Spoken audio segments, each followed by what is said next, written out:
Sugestões práticas. Primeira, esteja sempre disponível ao Espírito Santo.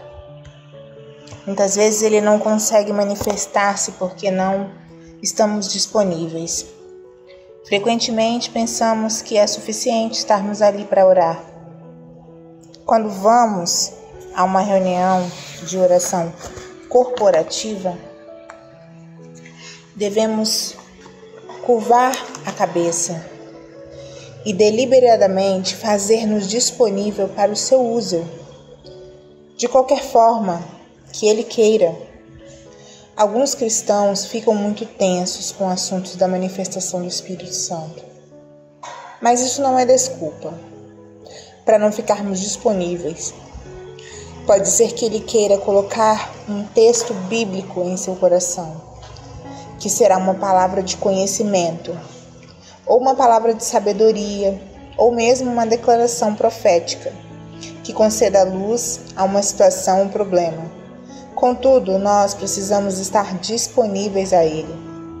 Segunda, fique na expectativa de que o Espírito Santo mova você e o capacite a contribuir com a reunião. Ele compreende completamente seu medo de cometer um erro ou seu sentimento de estar em maior evidência do que deveria estar. Contudo, permita que o Espírito Santo decida isso. A verdadeira humildade consiste em estar pronto para o Senhor falar através de você.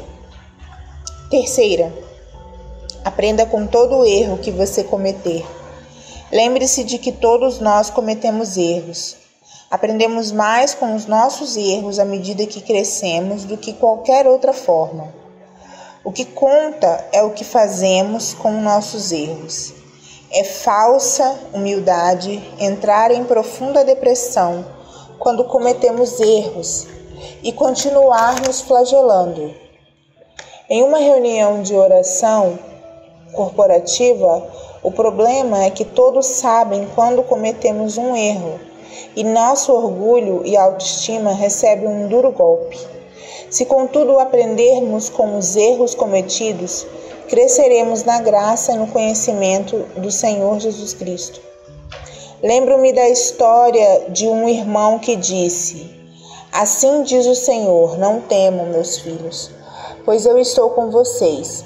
Assim como Josué conduziu os filhos de Israel através do Mar Vermelho, assim eu protegerei e conduzirei vocês, não temam." Então esse irmão disse: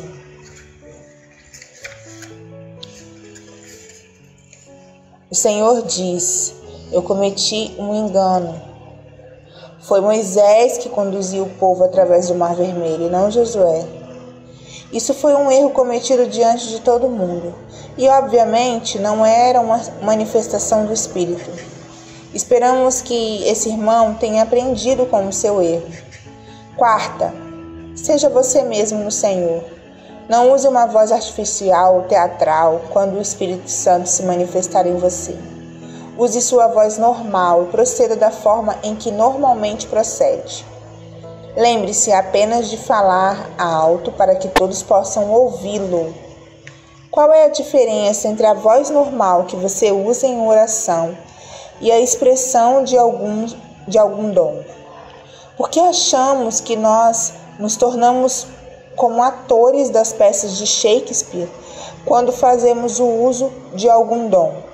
Na verdade, muitos ficam desconcertados com esse tipo de anormalidade e ficam tão distraídos que perdem a direção do Espírito Santo. Também quando alguém grita alto ao receber a manifestação de algum dom, ou berra em línguas, ou alguma profecia, isso é mais evidência de alguma manifestação da carne do que do Espírito Santo. Quinta, a fé é sempre a base para a manifestação do Espírito, e não a emoção. Precisamos ser cautelosos para não exercer um dom espiritual na base da emoção ou do sentimento. Parece que alguns cristãos têm a ideia de que a única ocasião em que se pode usar um dom é quando você é subjugado por uma onda de emoção, emoção e sentimento. A base para a declaração profética no mundo pagão ou no ocultismo é sempre a possessão de um espírito, o qual remove da pessoa a capacidade de julgar. A pessoa nem está ciente do que está dizendo ou das coisas que está fazendo. Normalmente, esse é o caso com os médiuns do ocultismo em todo o lugar, como por exemplo, os bruxos e feiticeiros na África e na Ásia.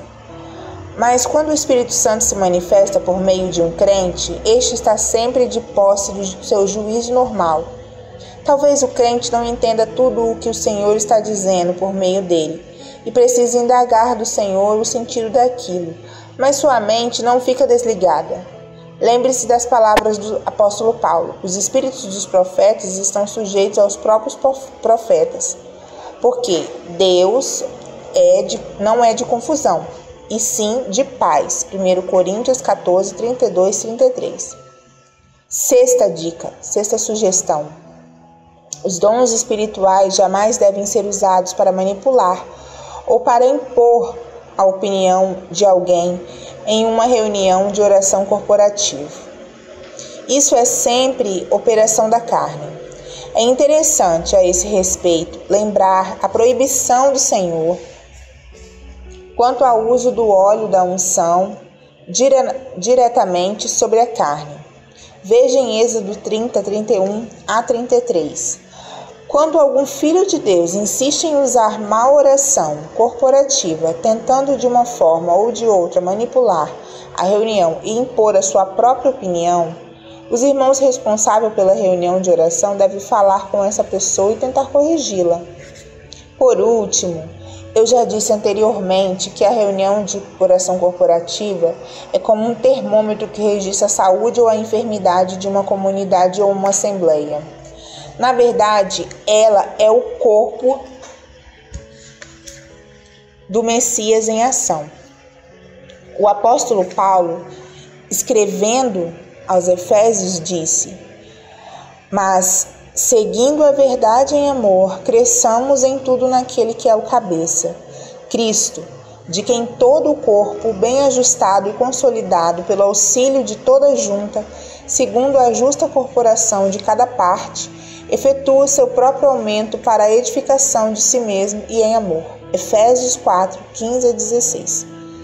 Por favor, repare cuidadosamente esses três assuntos: bem ajustado e consolidado pelo auxílio de toda junta, segundo a justa cooperação de cada parte, efetua seu próprio aumento para a edificação de si mesmo em amor.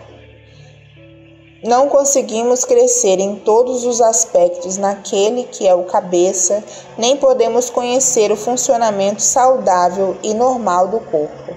Nem o corpo se conserva unido, a não ser que seja por meio do auxílio de toda junta. Essas juntas somos nós, e tudo depende de estarmos contribuindo com aquilo que estamos recebendo do Senhor. O crescimento do corpo e sua edificação em amor ocorrem segundo a justa cooperação individual de cada parte. Nós somos as partes individuais do corpo, e o seu crescimento e edificação depende do nosso envolvimento nele. A oração corporativa é tudo isso em ação.